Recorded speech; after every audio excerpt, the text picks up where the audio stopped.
اعوذ باللہ من الشیطان الرجیم بسم اللہ الرحمن الرحیم انا اعطیناک الکوثر فصل لربک وانحر ان شانئک هو الابتر۔ صدق اللہ مولانا العظیم وصدق رسولہ النبی الکریم۔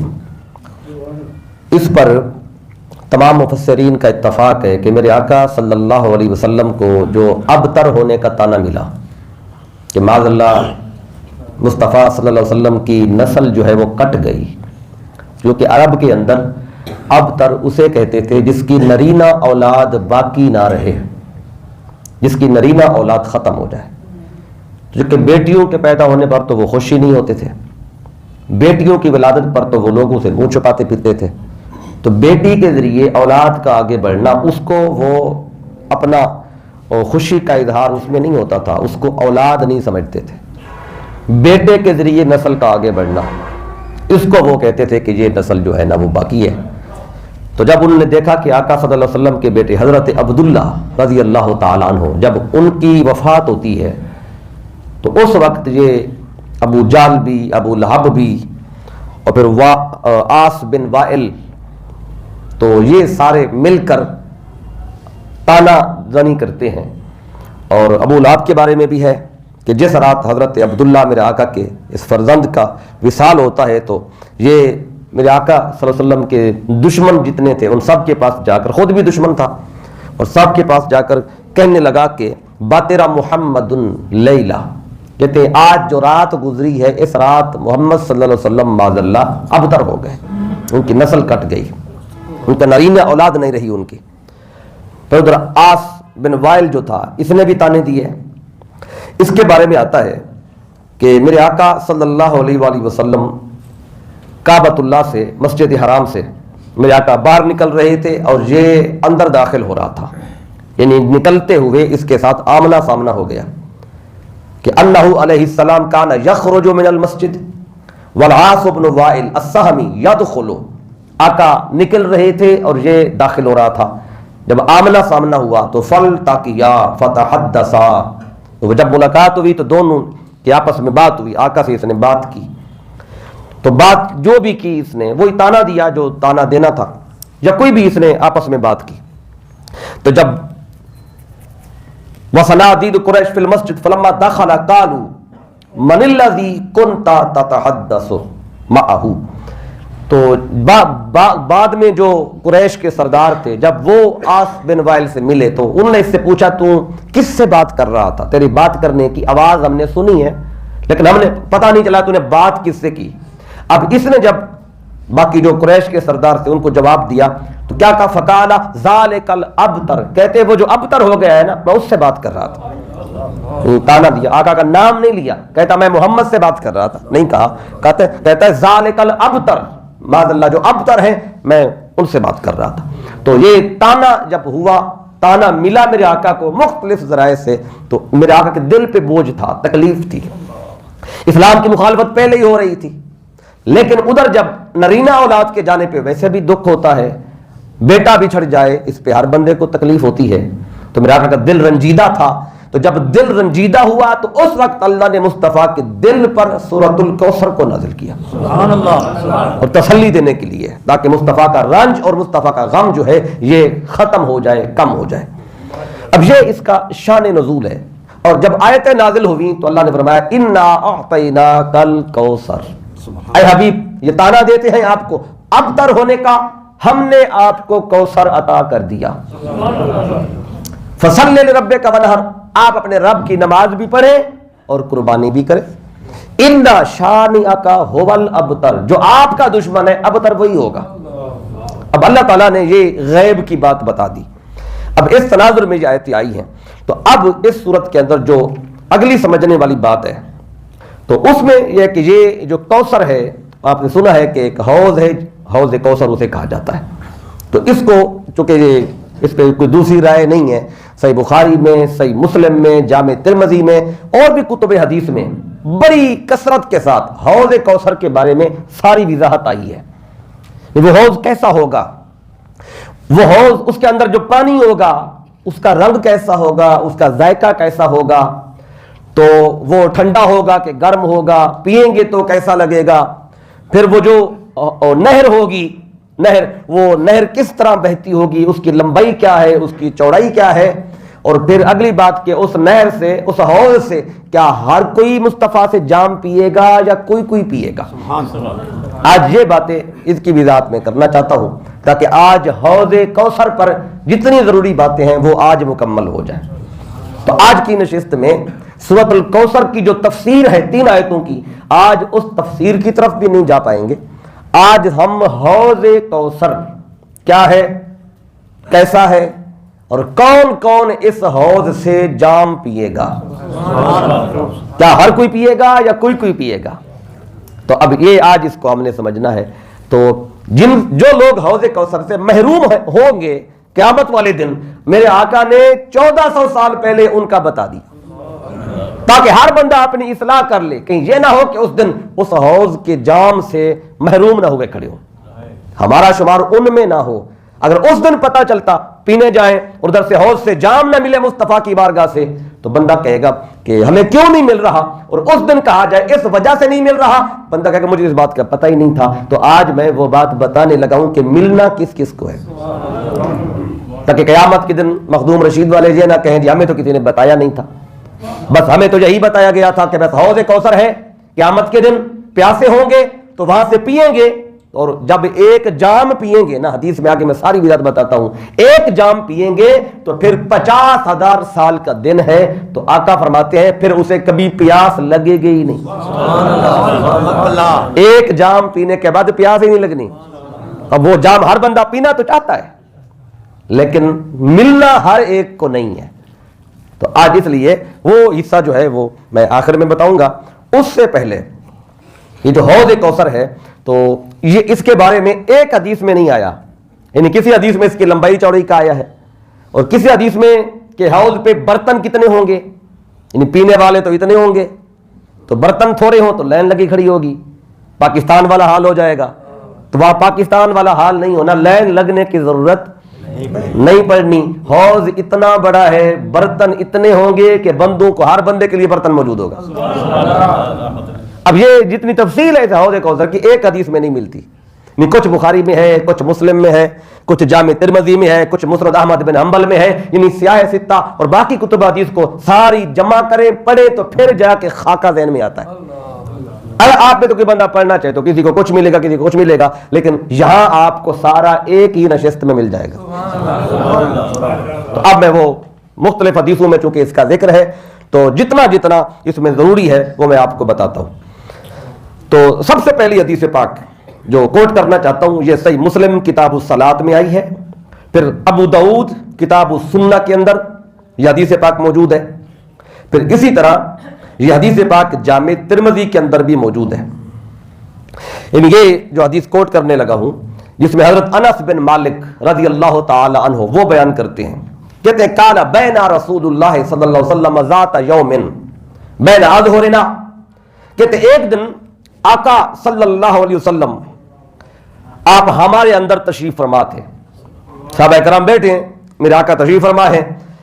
کہتے اتنے میں کیا ہوا کہ اذ اغفاء اچانک میرے آقا پر غنودگی سی, اونگ سی جیسے آتی ہے, بیٹھے بیٹھے اچانک آنکھ بند ہونے لگتی ہے, ایسے ہوا. اور یہ نزول وحی کی کیفیت تھی.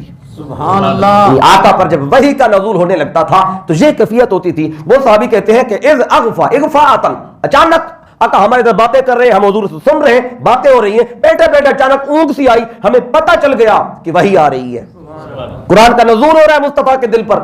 پھر کہتے وہی ہوا ثم رفع راسہ متبسما, کہتے جب وہ لمحہ گزرا جو اونگ سا محسوس ہو رہی تھی, کہتے آقا نے سر اٹھایا تو مصطفیٰ مسکرا رہے تھے, تبسم فرما رہے تھے.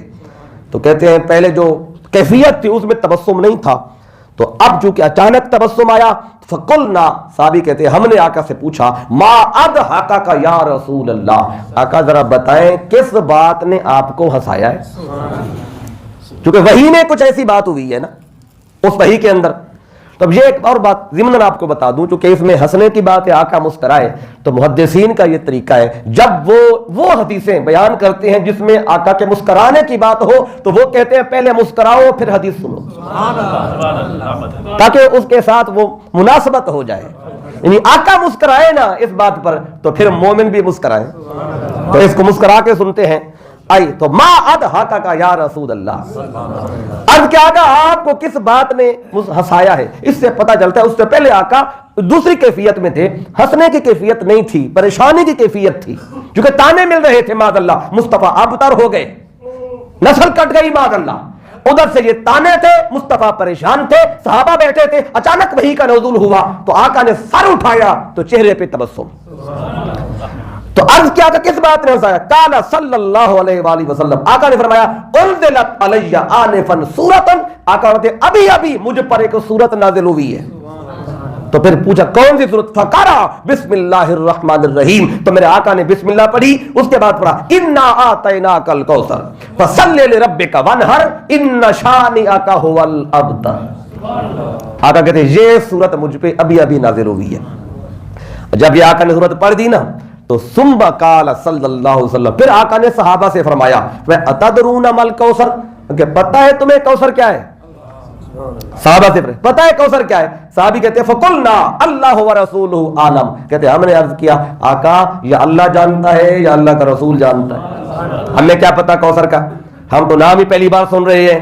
تو آقا نے پھر فرمایا کہ آقا متے قال صلی اللہ علیہ وسلم فإنہ نہر، فرمایا یہ ایک نہر ہے، وعدنی ہے ربی، جس کا میرے رب نے مجھ سے وعدہ کیا ہے، کہ میرے محبوب آپ کو یہ میں نہر دوں گا، اور فرمایا علیہ خیر کثیر، فرمایا کہ اس کے اوپر بڑی خیر کثیر ہے، خیر کثیر ہے، ہوا حوض، یہ ایک حوض ہے، تارد علیہ امتی یوم القیامہ، فرمایا یہ وہ حوض ہے کہ قیامت کے دن، فرمایا کہ میری امت کے لوگ قیامت کے دن پانی پینے کے لیے یہاں پہ آئیں گے۔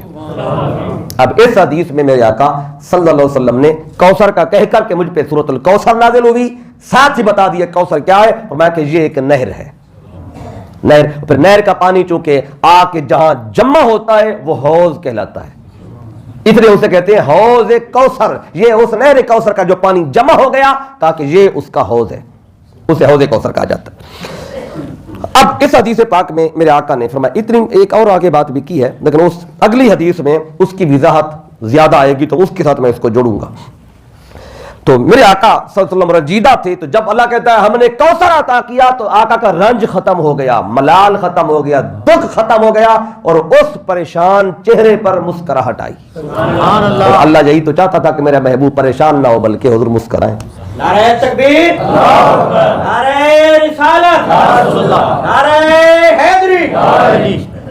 اب یہ میں اس کے آگے وضاحت کروں گا کہ ادھر تانا ملتا ہے کہ آپ معذلہ ابتر ہو گئے، اور اللہ تسلی دے کوثر دے کر، نہر دے کر، تو نہر کے ملنے سے وہ غم کیسے دور ہوا، اس کی وضاحت میں آگے کرتا ہوں کہ بعض نے کہا کہ نہیں یہاں اس سے مراد کوثر سے مراد نہر نہیں، اگر نہر بھی مراد لیں پھر بھی غم کا دور ہونا اس سے واضح ہوگا، اس کی وضاحت میں آگے اگلی چند جملوں میں کرتا ہوں کہ کوثر کا بتا کر غم دور کیسے ہو گیا، کیونکہ نسل ختم ہو گئی معاذ اللہ، تو جب نسل ختم ہو گئی تو اب مصطفیٰ کے پیروکار ختم ہو جائیں گے، جب پیروکار نہیں رہیں گے امت کے عدد کم ہو جائے گا، اس پہ آقا رنجیدہ تھے کہ اب اولاد نرینہ نہیں ہے تو پھر میرے پیروکار بھی تھوڑے ہو جائیں گے، تو اس وجہ سے تو یہ رنج کوثر کے آنے سے ختم ہو گیا۔ ختم کیسے ہوا اس کا میں آگے بتا دوں، ابھی حوض کے حوالے سے اور نہر کے حوالے سے تھوڑی وضاحت اور سن لیں۔ اگلی جو روایت ہے وہ مسند احمد بن حنبل کے اندر ہے اور امام حاکم المستدرک میں بیان کرتے ہیں، تو مسند احمد بن حنبل میں یہ حدیث کا نمبر ہے 5913، اور امام حاکم المستدرک میں یہ حدیث کا نمبر ہے 6308۔ حضرت عبداللہ ابن عباس رضی اللہ تعالی عنہما وہ روایت کرتے ہیں ان ابن عباس فی الکوثر، تو حضرت عبداللہ ابن عباس سورۃ الکوثر کی تفسیر کرتے ہیں، اور یہ وہ صحابی ہیں جن کو میرے آقا نے اس امت کا مفسر قرار دیا ہے، یہ امت مصطفیٰ کا مفسر تفسیر کر رہا ہے، یعنی عام صحابی نہیں ہے، آقا نے ان کو فرمایا تھا حبر ھذہ الامہ، کہ میری امت کا اگر کوئی مفسر ہے تو وہ عبداللہ ابن عباس ہے، اب وہ سورۃ الکوثر کی تفسیر کرتے. اب تفسیر اپنی طرف سے تو نہیں کرنی تھی نا, وہی کرنی تھی جو صاحب قرآن سے سنا تھا, جو آقا سے سنا تھا. تو عن ابن عباس فی الکوثر, تو آپ تفسیر کرتے ہیں کوثر کی, کیا ہے؟ کالا ھذل خیر الکثیر, کہتے ہیں یہ بہت بڑی خیر کثیر ہے, اس سے مراد کہتے ہیں خیر کثیر ہے. تو فقالا محارب, ایک اور شخص ہے حضرت محارب, وہ کہتے ہیں سبحان اللہ ما اقل ما یسقط الابن عباس قولا, کہتے ہیں سبحان اللہ کیا ہی بات ہے کہ عبداللہ ابن عباس سے تو کوئی بات ایسی چھپی ہی نہیں ہے جو مصطفیٰ نے بتائی ہو, انہوں نے اس کو یاد نہ کیا ہو. کہتے جو بھی اس سے پوچھیں, کوثر کا پوچھیں, کسی اور شے کا پوچھیں, قرآن کا پوچھیں, عبداللہ ابن عباس کہتے ہیں سبحان اللہ جو پوچھیں یہ بتا دیتے ہیں. تو پھر یہ حضرت محارب کہتے ہیں, کہتے سمیت ابن عمر, کہتے ہیں میں نے عبداللہ ابن عمر سے سنا ہے, یقول, وہ کہتے ہیں کہ لما انزلت انا آتیناک الکوثر, تو عبداللہ ابن عمر کہتے ہیں کہ جب سورۃ الکوثر نازل ہوئی تو قال رسول اللہ صلی اللہ علیہ وسلم, تو آقا نے فرمایا ہوا نہر فی الجنہ, آقا فرماتے ہیں یہ کوثر یہ جنت میں ایک نہر ہے. اب یہاں اس کی وضاحت اور ہے, جو پہلی سنی آپ نے وہ اور تھی. تو اب یہ نہر کیسی ہے؟ حافتاہ من ذہب, آقا فرماتے ہیں یہ وہ نہر ہے جس کے دونوں کنارے سونے کے ہوں گے. یجری علی جنادل الدر والیاقوت, تو پھر آقا فرماتے ہیں کہ یہ اعلیٰ قسم کے جو موتی ہے اور یاقوت ہے یہ ان پر بہتی ہے. یعنی کہ جو نہر ہوتی ہے نا اس کی تہ میں یا یاقوت ہوں گے یا پھر اعلیٰ قسم کے اس کے تہ میں موتی ہوں گے, ان کے اوپر یہ بہ رہی ہوگی. کہ یجری علی جنادل الدر والیاقوت, کہ اس کا جو بہاؤ ہے وہ اعلیٰ قسم کے موتیوں اور یاقوت پر ہوگا. پھر فرمایا کہ اس کا جو پانی ہے وہ کیسا ہوگا؟ شرابہ احلی من العسل, تو میں کہ اس کا جو پانی ہے وہ شہد سے بھی زیادہ میٹھا ہوگا. واشد بیاضا من اللبن, اور اس کا جو رنگ ہے وہ دودھ سے بھی زیادہ سفید ہوگا. وابرد من الثلج, اور یہ برف سے بھی زیادہ ٹھنڈی ہوگی, کیونکہ گرمی کی شدت ہونی ہے قیامت کے دن, اور سورج سر پہ ہوگا, ادھر سورج سر پہ گرمی ہوگی, شدت ہوگی پیاس کی, ادھر پانی جو ملے گا حوض کوثر کا, نہر کوثر کا, وہ برف سے بھی زیادہ ٹھنڈا ہوگا. اور برف تو عام طور پہ کھائی نہیں, ٹھنڈی ہوتی ہے نا, لیکن ایسا ٹھنڈا بھی نہیں ہوگا کہ بندہ پی نہ سکے, ایسا ہوگا کہ پینے میں مزہ آئے گا. تو ادھر گرمی شدید, ادھر پانی بھی ٹھنڈا. پھر فرمایا اس کی خوشبو کیسی ہوگی, رنگ کا بتا دیا, ذائقے کا بتا دیا. اب پھر آقا فرماتے ہیں کہ ٹھنڈک بھی بتا دی, اب اس پانی سے خوشبو کیسی ہوگی. وَأَطْيَبُ مِنْ رِيحِ الْمِسْكِ, تو آقا فرماتے ہیں اس کی جو خوشبو ہے وہ کستوری سے بھی زیادہ خوشبودار ہوگا. یعنی پانی کا رنگ بھی اچھا ہو, میٹھا بھی ہو, لیکن اس سے سمیل آ رہی ہو تو بندہ نہیں پیتا, کیونکہ اتنی خوشبو ہوگی کستوری کی بھی نہیں ہونی ایسی. یعنی پینے میں بھی اچھا, دیکھنے میں بھی اچھا, ذائقے میں بھی اچھا, اور خوشبو والا کہ بندہ پیے تو پھر پیتا ہی رہے. تو اب فرمایا کہ جب یہ عبداللہ ابن عمر سے, محارب کہتے ہیں میں نے یہ سنا, کہتے جب ان سے یہ ساری باتیں سنی, اور پھر یہ جو عبداللہ ابن عباس نے کہا تھا کہ یہ کوثر کیا ہے, ھذا الخیر الکثیر, یہ باتیں عبداللہ ابن عمر سے حضرت محارب نے سن کر پھر کہا قال صدق ابن عباس ھذا واللہ الخیر الکثیر, کہتے ہاں اللہ کی قسم عبداللہ ابن عباس نے سچ فرمایا, یہ واقعی خیر کثیر ہے. جو اس طرح کی ہے وہ بہت بڑی اس کے اندر خیر اور بھلائی ہے. تو اب آپ نے دیکھا کہ یہاں اس نہر کے بارے میں اور وضاحت آئی ہے. پہلی حدیث میں آقا نے صرف اتنا بتایا تھا کوثر کیا ہے, صحابہ نے عرض کیا نہیں پتا, فرمایا وہ نہر ہے جنت میں جس کا اللہ نے مجھ سے وعدہ کیا ہے.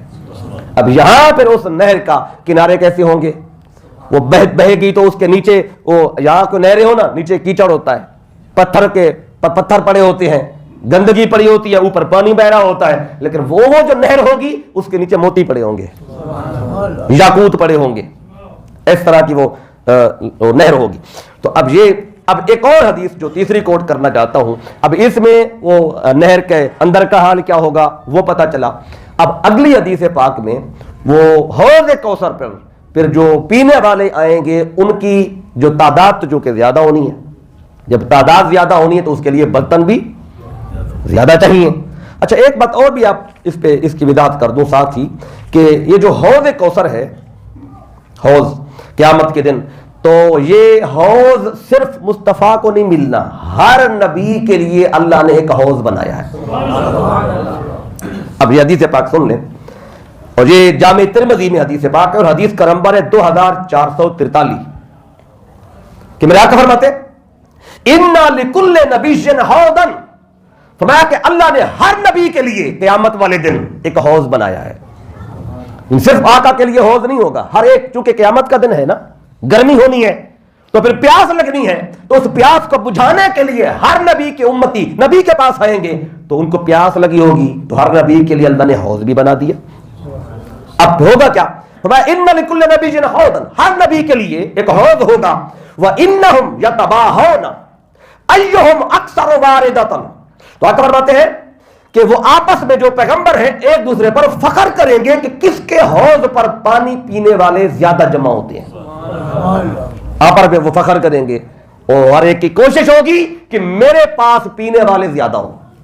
ایک کہے گا میرے پاس پینے والے زیادہ ہوں، تو آقا فرماتے ہیں وَإِنِّي أَرْجُو أَنْ أَكُونَ أَكْثَرَهُمْ وَارِدَةً، آقا فرماتے ہیں مجھے امید ہے کہ میرے حوض پر سب سے زیادہ لوگ جمع ہوں گے۔ اس کی وجہ کیا ہے؟ فرمایا اللہ نے ہر نبی کو صرف حوض دیا ہے، مجھے حوض نہیں، اللہ نے حوض کوثر دیا ہے۔ باقیوں کے لیے حوض ہے، کوثر صرف مصطفیٰ کے لیے۔ اور کوثر یہ کثرت سے ہے، یہ جب تفسیر کی طرف بڑھیں گے نا آگے، اِنَّا أَعْطَيْنَاكَ الْكَوْثَرَ، جب صرف لفظ کوثر کی جب تفسیر کریں گے تو اس میں پھر آپ کو بتاؤں گا کثرت میں یہ صیغہ کون سا ہے، اس کثرت میں کتنا ہے۔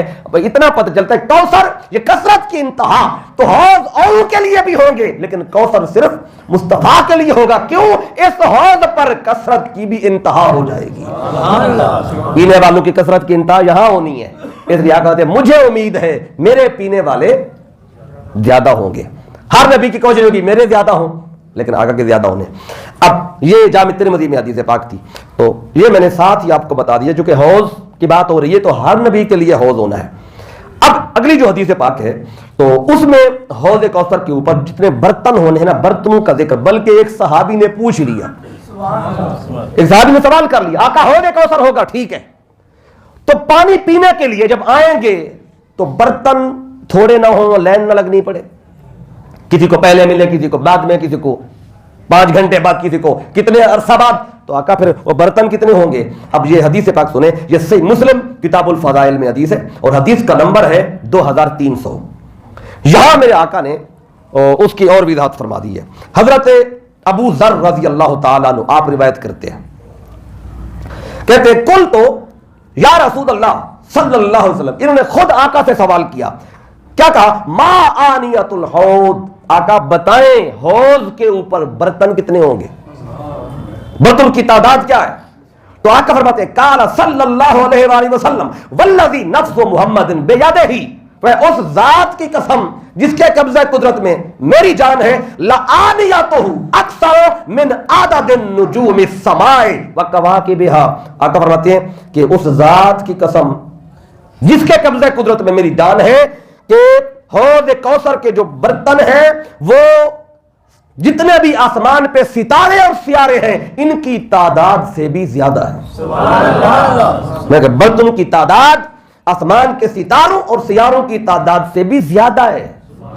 اگر آقا یوں فرماتے کہ ستاروں کی تعداد جتنے برتن ہیں پھر بھی تو بات ٹھیک تھی، کیونکہ ستاروں کی تعداد کوئی گن ہی نہیں سکا، کسی سائنس کو نہیں پتا کہ ستارے کتنے ہیں، تو اگر آقا اتنا بتا دیتے پھر بھی برتنوں کی تعداد کا اندازہ ہوتا، لیکن آقا بتاتے ہیں جتنے ستارے تمہیں نظر آ رہے ہیں یہ کم ہے، اس پر برتن اس سے بھی زیادہ ہے۔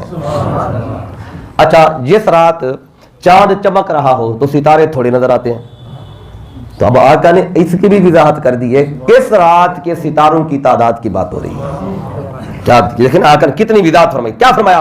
صحابی کے دل میں پھر خیال آیا ہوگا کہ 14ویں رات کو ستارے دیکھیں، سیارے دیکھیں، وہ تو تھوڑے نظر آتے ہیں، شاید برتن اتنے ہوں، ان کی تعداد جو کم نظر آ رہی ہوتی ہے، تو آقا کہتے ہیں الا، پھر خبردار، فی اللیلۃ المظلمۃ المسحیۃ، فرمایا کہ وہ رات جس رات بادل بھی نہ ہو، اس رات کے ستارے اور جس رات بادل بھی نہ ہو، اور وہ رات بھی بڑی اندھیری رات ہو جس میں چاند کی روشنی بھی نہ ہو، اتنی وضاحت کر دی کہ فرمایا الا فی اللیلۃ المظلمۃ المصحیۃ، یہ نہ ہو جس رات بادل ہو اور ستارے دیکھنے لگو، ستارے نظر نہیں آئیں گے، بلکہ وہ رات بادلوں سے بھی خالی ہو اور اندھیرا بھی خوب ہو، اس رات جتنے ستارے سیارے ہوں گے ان سے بھی بڑھ کر حوض کوثر پر میری امت کے پینے کے لیے پانی کے برتن رکھے ہوں۔ پھر برتنوں کا بتا کے اب اگلی بات جو میرے آقا نے کی، فرمایا کیا؟ فرمایا کہ جب اس سے پانی پینا ہے نا تو پانی پینے سے ہوگا کیا؟ آقا فرماتے من شرب منہا لم یظمأ آخر ما علیہ، آقا فرماتے وہ 50,000 سال کا دن ہوگا قیامت کا، جس نے بھی اس حوض میں سے پی لیا پھر اس کو کبھی پیاس لگنی ہی نہیں ہے، سبحان اللہ، پھر اس کا پانی بھی ختم نہیں ہوگا، اس حوض کا پانی بھی ختم نہیں ہوگا۔ کیوں نہیں ہوگا؟ کیا فرمایا؟ یشخب فیہ میزابان من الجنہ، آقا فرماتے جنت کے 2 پرنالے اس نہر میں گرتے ہیں اور وہ نہر چلتے چلتے حوض میں آتی ہے، تو جنت کے پرنالے اس پہ گرے ہوئے ہیں، جنت سے وہ پا رہا ہے پانی، جنت سے آتا جائے گا اور وہ حوض بھرتا جائے گا، کبھی ختم نہیں ہوگا۔ تو پھر میرے آقا نے اس کی اگلی حدیث پاک میں پھر یہ جو حدیث ہے، جیسے مسلم کتاب الفضائل میں، پھر جامع ترمذی کتاب صفۃ القیامہ والرقائق والورع، اور جامع ترمذی میں حدیث کا نمبر ہے 2465۔ اب دیکھا آپ نے کہ اس میں برتنوں کی تعداد کی وضاحت آ گئی ہے، اور پچھلے جو میں نے آپ کو بتائی اس میں وہ نہر کا اندر کا حال کیا ہوگا وہ آ گئی۔ تو اب جو اگلا جو حصہ ہے سمجھنے والا، تو اس میں اس کی اور وضاحت ہے۔ وہ وضاحت کیا ہے کہ وہ اس نہر کی، اس حوض کی لمبائی کتنی ہے، چوڑائی کتنی ہے۔ سبحان اللہ، اب تک وہ نہیں آیا تھا نا کہ لمبا کتنا ہے اور چوڑا کتنا ہے حوض۔ اب اس حدیث میں جو اب بتانے لگا ہوں لمبائی چوڑائی پر، اس پہ میں نے جب پڑھا تو 5-6 روایتیں ہیں جس میں میرے آقا نے کبھی کچھ بتایا کہ فلاں سے فلاں شہر تک جو فاصلہ ہے اتنا وہ حوض ہوگا، فلاں سے فلاں شہر، ہر حدیث میں ایک شہر کا نام نہیں بتایا، یعنی کہ مختلف روایتوں میں شہروں کے نام بھی مختلف ہیں۔ اب اس پہ آپ پڑھیں تو پھر ذرا پریشانی آئے گی کہ میرے آقا نے ایک ہی وہ شہر کا، ایک شہر سے دوسرے شہر کا فاصلہ ایک ہی کیوں نہیں بتایا۔ اس کی بھی ایک وجہ ہے، وہ وجہ یہ ہے کیونکہ جو پوچھنے والے تھے ہر دفعہ ایک ہی بندہ تو نہیں پوچھ رہا تھا۔ جب آقا نے حوض کوثر کا بتایا اور لوگوں کو پتا چلا، کوئی یمن سے آیا، کوئی شام سے آیا، کوئی مصر سے آیا، کوئی مدینے سے آیا اور کوئی ایران سے آیا، جو جہاں سے آتا تھا پوچھنے والا، آقا اس کی ذہنی کیفیت کے مطابق اس کو حوض کوثر کی لمبائی بتاتے تھے۔ یعنی آپ میں سے اگر کسی کو کسی بھی شہر کی لمبائی چوڑائی بتانی ہو تو ایک بندہ عمر بھر، جو بندہ حیدرآباد یا کراچی نہیں گیا، اگر ملتان کا کوئی بندہ حیدرآباد اور کراچی نہیں گیا تو حیدرآباد سے کراچی کا جو فاصلہ ہے اس کو پھر پتہ نہیں ہے، اسے نہیں پتا حیدرآباد سے کراچی کا فاصلہ کتنا ہے۔ جس کو پتہ ہی نہیں تو اسے بات سمجھاتے ہوئے بھی حوض کوثر اتنا ہے جتنا حیدرآباد سے کراچی ہے، تو سننے والے کو پتہ ہی نہیں کہ حیدرآباد سے کراچی کا فاصلہ کتنا ہے، اسے سمجھ کیا آنی ہے۔ اس لیے میرے آقا نے دیکھا کہ آنے والا بندہ جو ہے وہ کس شہر سے آیا ہے اور کس شہر تک جاتا رہتا ہے، اس کی رسائی کہاں تک ہے، تو اس کی ذہنی کیفیت کو دیکھتے ہوئے، اس کی معلومات کو دیکھتے ہوئے آقا ہر ایک کو جواب ایک ہی نہیں دیتے تھے، جس طرح کا بندہ آتا اس طرح کو اس کو ویسا جواب دے دیتے تھے۔ یہ 5 روایتیں ہیں اور 5 روایتوں کے اندر شہروں کے نام مختلف ہیں کہ لمبائی کتنی ہے، کہاں سے کہاں تک ہے۔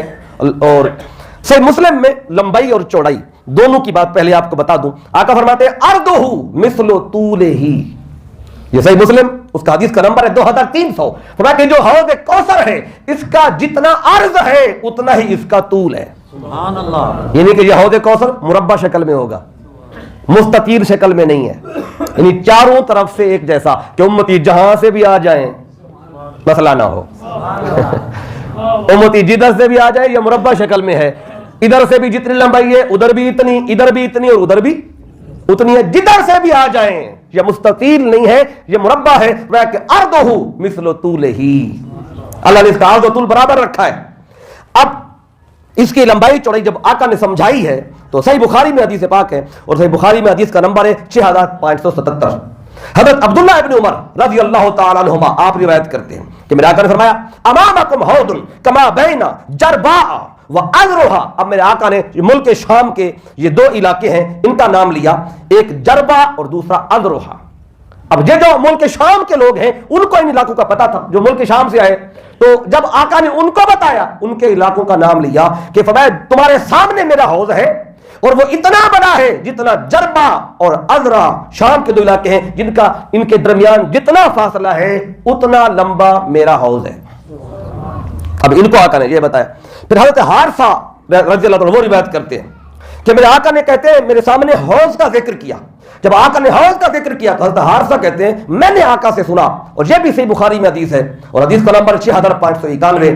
تو آقا نے یہاں ایک اور بات کی, اس کی لمبائی چوڑائی کی. کیا فرمایا؟ کتنا لمبا ہوتا ہے یہ حوض؟ فرمایا کما بین المدینہ و صنعا. آقا فرماتے ہیں کہ مدینہ اور صنعا کے درمیان جتنا فاصلہ ہے یہ لمبائی ہے میرے حوض کوثر کی. اب یہاں مدینہ اور صنعا کا بتایا, 2 اور شہروں کا نام لیا. پھر حضرت ثوبان رضی اللہ تعالی روایت کرتے ہیں, اور یہ حدیث پاک الترغیب الترہیب حدیث کا نمبر ہے 3184. یہاں پہ میرے آقا نے 2 اور شہر ان کا نام لیا. تو آنے والے چونکہ اس علاقے کے ہوں گے تو آقا نے فرمایا ان حوضی ما بین عدن الی عمان. آقا یہاں فرماتے ہیں کہ جو میرا حوض ہے وہ عدن اور عمان کے درمیان جتنا فاصلہ ہے اتنا لمبا میرا حوض ہے. سبحان اللہ. اب ایک اور حدیث پاک جو سنن ابن ماجہ میں آئی ہے اور اس میں حدیث کا نمبر ہے 4301. یہاں ابو سعید خدری رضی اللہ تعالی وہ روایت کرتے ہیں کہ آقا نے فرمایا ان لی حوضن ما بین الکعبۃ و بیت المقدس. یہاں کا فرماتے ہیں جو اللہ نے مجھے حوض دیا ہے اس کی لمبائی کتنی ہے؟ وہ کعبۃ اللہ سے لے کر بیت المقدس تک جتنا فاصلہ ہے اتنا لمبا میرا حوض ہے. اب یہ میرے آقا نے مکے والوں کو بتایا ہوگا کیونکہ مکے والے کعبہ سے بیت المقدس آتے جاتے رہتے تھے. جو ادھر کے تھے ان کو وہ بتایا کیونکہ یہ ہر وقت آنا جانا یہ سفر ہوتا تھا, قافلے جاتے تھے کعبہ سے مکہ سے بیت المقدس. جو یہ سفر یہ 3 مہینے جانے کے کو 3 مہینے آنے کے لگتے تھے. یہ 3 مہینے چلتے رہے تو یہ حوض ہے مصطفیٰ کا. یہ اس کی لمبائی بتائیے. اب سنیں پھر ایک آخری حدیث پاک کے حوالے سے کہ اس کی لمبائی کے حوالے سے تو میرا آقا حضرت عبداللہ ابن عمر رضی اللہ تعالی عنہما آپ روایت کرتے ہیں اور یہ صحیح بخاری میں حدیث ہے اور حدیث کا نمبر 6579. آقا نے یہاں ایک اور بات کی, فرمایا حوضی مسیرت شہر. آقا فرماتے ہیں جو اللہ نے مجھے حوض دیا ہے یہ کتنا لمبا ہے؟ فرمایا کہ 1 مہینہ چلتے جاؤ جتنا 1 مہینہ چلنے میں وقت لگتا ہے یہ جو لمبائی ہوگی یہ اللہ نے مجھے حوض عطا کیا ہے. اب میں نے آپ کو یہ 5 روایتیں بتائیں جن 5 روایات میں شہروں کے نام مختلف ہیں. اس کی وجہ میں نے آپ کو پہلے بتا دی ہے کہ یہ نہ کہ بھی کہیں کچھ کہا کہیں کچھ کہیں کچھ. یہ وجہ یہ ہوتی ہے کہ سامنے سننے والے کون ہیں, وہ کہاں سے آئے ہیں. اب اس حوالے سے حوض کوثر کے حوالے سے اب یہ اللہ تعالیٰ نے میرے آقا کو دنیا میں بشارت دی. آقا کے دل پہ رنج تھا, فرمایا ہم نے آپ کو کوثر عطا کی, نہر کوثر. پھر وہ نہر حوض میں آتی ہے تو حوض کوثر عطا کیا. تو اب اللہ نے دنیا میں بشارت دی تھی اور جس رات میرے آقا معراج پہ گئے اللہ نے اس رات مصطفیٰ کو وہ نہر دکھا دی تھی. پہلے اللہ نے بتائی, معراج کی رات مصطفیٰ کو دکھائی. یعنی کہ قیامت کے دن تو نہر ہم بھی دیکھ لیں گے اور مصطفیٰ بھی اس دن دیکھیں تو پھر نبی میں امتی میں فرق کیا رہا. تو اب آقا چاہتے تو یہاں بیٹھے بیٹھے بھی دیکھ لیں. اور کئی حدیثوں میں آقا فرماتے ہیں میں جو میرا حوض ہے میں ابھی میرے سامنے میں دیکھ رہا ہوں. کئی حدیثوں میں آقا نے یہ فرمایا میں حوض کوثر کو ابھی دیکھ رہا ہوں. اور حدیث پاک میں آتا ہے میرے آقا ایک دن نماز پڑھا رہے, دوران نماز میرے آقا نے اچانک ہاتھ بلند کیا پھر واپس کھینچ لیا. جب نماز ختم ہوئی صحابی پوچھتے ہیں آقا دوران نماز آج آپ نے عجیب کام کیا کہ آپ نے ہاتھ بلند کیا اور پیچھے بھی کیا. تو اب دوران نماز نگاہ کہاں ہونی چاہیے؟ سجدے والی جگہ پر.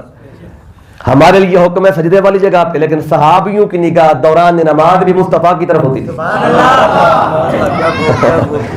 دیکھیں نا صحابی کھڑے ہیں پچھلی صف میں, آگے امام صاحب دیکھنا, آپ اپنی مثال لے لیں, آپ پچھلی صف میں کھڑے ہیں, پہلی صف سمجھ لیں, پہلی میں کھڑے, امام صاحب آگے ہاتھ یوں کر رہے ہیں یوں کر رہے ہیں, کیا کر رہے ہیں ہمیں کیا پتا, ہم نے تو دیکھنا ہے سجدے والی جگہ کو. لیکن صحابیوں کی نماز اور تھی.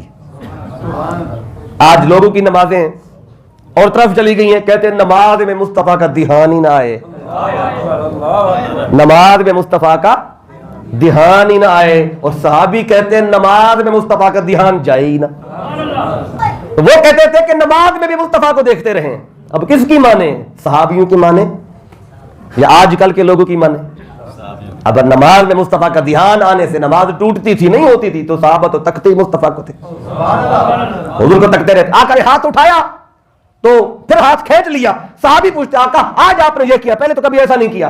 آقا نے بھی نہیں فرمایا بھئی نماز میں دھیان میرا کیوں رکھتے ہو, دھیان اللہ کا رکھو، اللہ کی نماز ہو رہی ہے، لیکن آقا نے بھی نہیں روکا، کیونکہ یہ وہ جو ان کی محبت اور عشق تھا تو وہ نظر آ رہا تھا صحابہ کی زندگی میں کہ وہ نماز میں بھی جو نظریں نہیں ہٹاتے تو نماز کے علاوہ نظریں کیسے ہٹاتے ہوں گے جو نماز میں بھی حضور کو تک رہے ہیں۔